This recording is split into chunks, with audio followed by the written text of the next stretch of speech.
To je ono sa čim mi ne možemo da se pomirimo. To je uzrok sve religioznosti.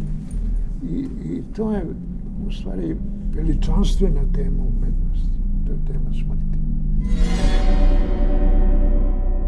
Sa velikom kompetencijom, velikom strašću i velikom ozbiljnošću. Ja nemam iluziju da jedan takav film može pobediti Hollywood. On će biti u ilegali. On mora biti u ilegali.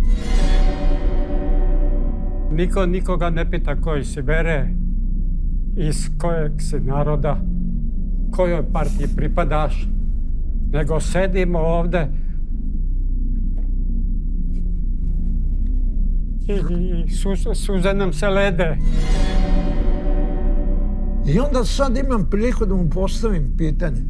Odakle ta energija kod vas? Iz Hercegovine. Mislim da ipak možda je pogrešio taj genijalac. Za kraj razgovora. Da, u stvari, film nas približava životu. Život nas približava smrti. Mi smo dotakli pravu temu. Smrt je deo života. Šta je film? Kaže, Pa to sam teo da pitam. dok sam ja tu,